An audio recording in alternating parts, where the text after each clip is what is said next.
Senang saya bisa kembali menemani rekan-rekan hamba Tuhan, Pak Ibu, Bapak Saudari, yang secara khususnya menggeluti di dalam bidang preaching. Dan hari ini kita akan melanjutkan topik besar kita, yaitu bagaimana kita mengkhotbahkan khotbah yang berjenis genrenya adalah narasi. Tentu kita pahami secara bersama-sama bahwa 80% Alkitab kita adalah bergenre narasi. Di dalam pokok pembahasan kita kali ini, di dalam subnya kita akan berbicara mengenai plot atau susunan daripada sebuah kejadian.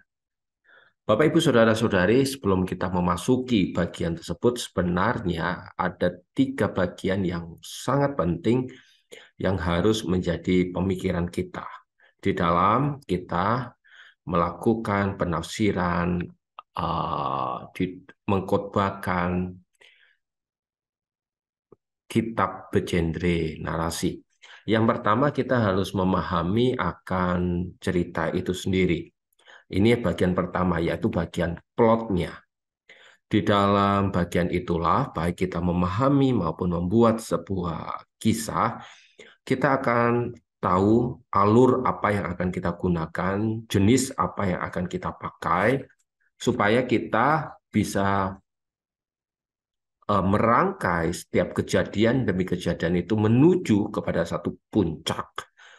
Dan kita bisa memahami, mengambil bagian yang lebih sederhana di dalam aplikasinya atau relevannya.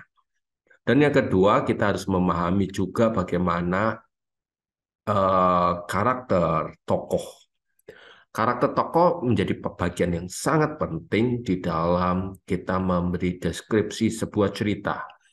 Dengan kita menciptakan karakter, maka kita akan memiliki tujuan, konflik, atau perubahan-perubahan yang sangat relevan di dalam kita membuat sebuah cerita atau memahami sebuah cerita. Berarti di dalam kita memahami sebuah kisah dalam Alkitab yang bergenre narasi, kita perlu memahami 2 bagian ini. Bagaimana cerita itu terbentuk dan bagaimana karakter itu terbentuk. Dan terlebih lagi kita akan melihat, menganalisanya di dalam struktur teologis. Ini juga menjadi bagian yang tidak bisa kita lupakan di dalam kita menyusun atau memahami, mengkhotbahkan kisah yang ada di dalam Alkitab. Baik, kita akan memahami bagian yang pertama, yaitu bagian plot yang ada. Seluruh rangkaian pokok pembahasan kita sudah ada di dalam lembar deskripsi, dan Bapak, Ibu, Saudara-saudari bisa mendownloadnya secara cuma-cuma. Namun bagi Bapak, Ibu, Saudara-saudari ingin lebih memahami, lebih tahu secara teori maupun secara praktis dalam hal yang lebih diperjelas, karena video yang kita buat, paparan yang kita akan sampaikan di channel kita ini hanya bersifat kulit, tetapi isi utama, bagian-bagian utamanya ada di dalam buku yang Bapak Ibu bisa dapatkan, dan itu semua ada di dalam kolom deskripsi. Bukan berarti apa yang saya sampaikan, apa yang saya sajikan ini tidak memiliki kandungan, tetapi tentu ada bagian-bagian tertentu yang harus kita simpan supaya pelayanan ini menjadi pelayanan yang lebih memberkati secara onsite. Baik.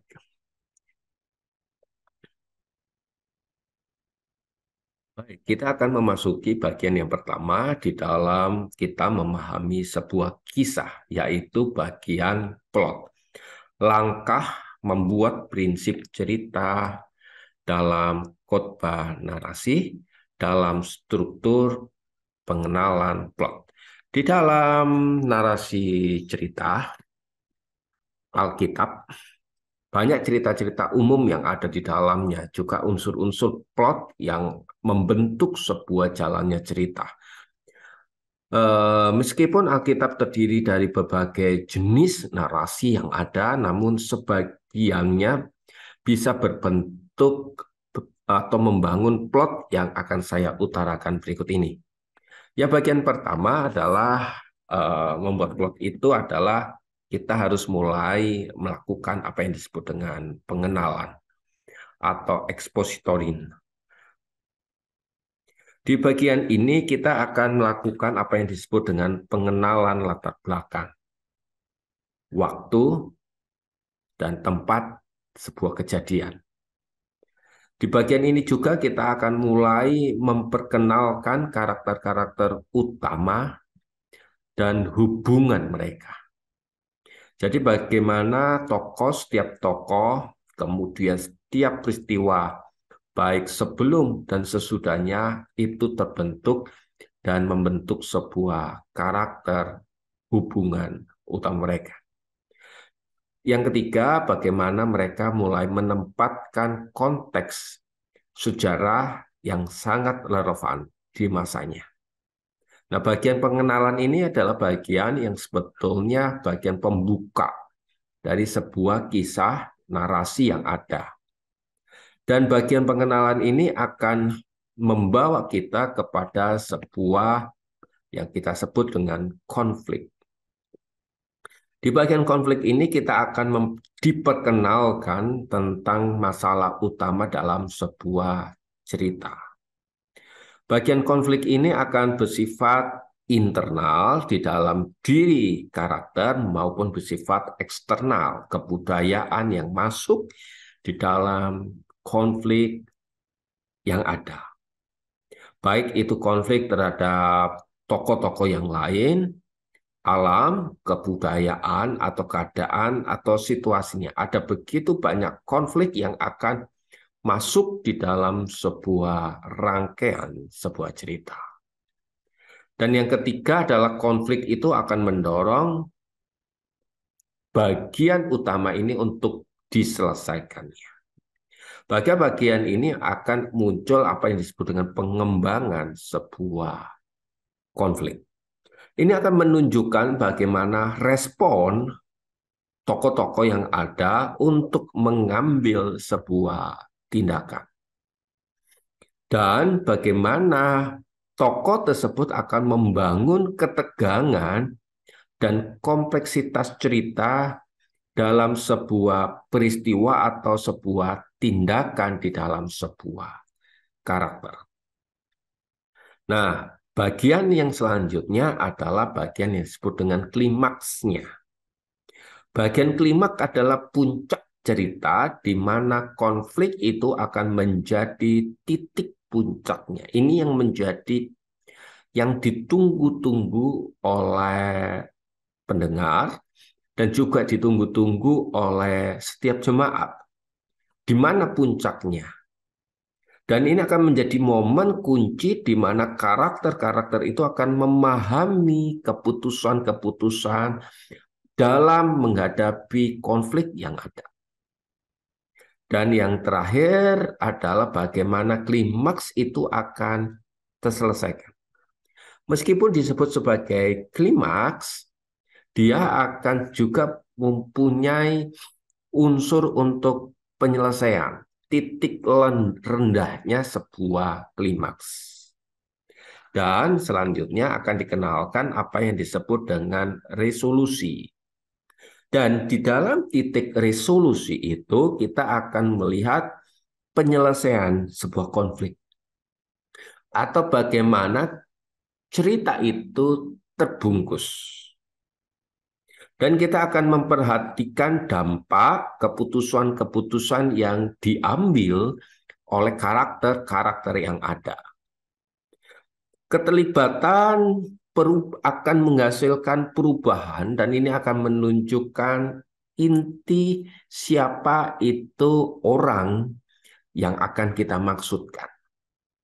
Dan yang terakhir di dalam resolusi ini adalah pesan yang ingin disampaikan. Baik itu pesan yang ada di dalam Alkitab maupun pesan yang ada di dalam kehidupan Anda sehari-hari atau kita sebut sebagai kesaksian untuk dimasukkan di dalam sebuah cerita yang kita bangun. Dan tentunya yang terakhir adalah kita mulai melakukan landing. Kalau di bagian awal ada disebut dengan pengenalan, tentu di bagian akhir ada disebut penutup. Atau kita sebut lagi sebagai pengenalan kembali. Di dalam sisi ini kita bisa melihat sebuah bentuk seperti piramid. Di manakah letak pengenalan itu? Ternyata pengenalan itu ada di bagian paling dasar. Kita akan dikenalkan tentang situasi, kita akan dikenalkan tentang latar belakang, kita akan dikenalkan tentang tokoh-tokoh yang akan terlibat di dalam. Lalu dimunculkan sebuah konflik. Apa yang menjadi masalahnya? Dan konflik itu bisa berarti di dalam maupun di luar. Ada kejadian-kejadian tertentu yang membentuk sebuah pengembangan konflik. Konflik akan terjadi kalau akan dibumbui dengan sebuah rising action atau pengembangan sebuah konflik yang akhirnya menuju kepada puncak atau klimaksnya. Di dalam titik klimaks itu kita akan menemukan resolution atau sebuah kesimpulan-kesimpulan. Resolution itu akan menjawab tentang konflik dan perkembangan yang ada. Perkembangan konflik tentunya. Dan yang terakhir disebut sebagai penutup atau pengenalan kembali. Di dalam cerita-cerita bagian akhir sebuah cerita ini akan melihat sebuah gambaran yang lebih besar atau masa depan tentang karakter sebuah tokoh atau peristiwa yang terbentuk. Itu adalah sebuah gambaran plot yang ada. Mari kita akan melihat dan menyaksikan bagaimana konflik di dalam, maksud saya plot di dalam cerita Alkitab yang sering kali kita khotbahkan. Kalau kita melihat kisah tentang Daud dan Goliat, maka di bagian pertama, di bagian perkenalan, di sana akan dimunculkan tentang sosok Daud. Siapakah Daud? Yaitu seorang pemuda penggembala. Dan muncul ada sebuah konflik. Konfliknya adalah Goliat sedang mengancam bangsa Israel. Di manakah titik pengembangannya? Yaitu Daud memutuskan untuk menghadapi Goliat. Titik klimaksnya adalah Daud mulai berperang dan Daud mengalahkan Goliat. Di bagian resolusi, sebuah keputusan, sebuah resume tentang sebuah keadaan, yaitu bangsa Israel memenangkan pertempuran. Dan di bagian pengenalan yang terakhir tentang masa depannya, yaitu Daud diberi sebuah penghargaan.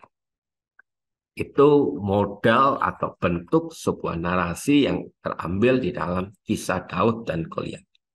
Mari kita mencoba melihat tentang kisah yang ada di dalam kehidupan tokoh yang bernama Yusuf.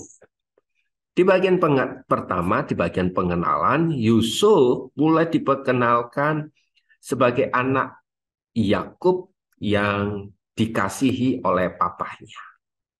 Konfliknya adalah Yusuf mulai dijual menjadi budak oleh saudara-saudaranya.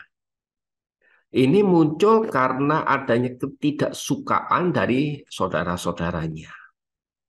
Di bagian pengembangan, Yusuf mulai bekerja di rumah Potifar. Puncaknya, Yusuf dijebak. Dan Yusuf dimasukkan penjara, dilupakan. Tetapi ada tangan Tuhan yang menyertai. Resolusinya di situ.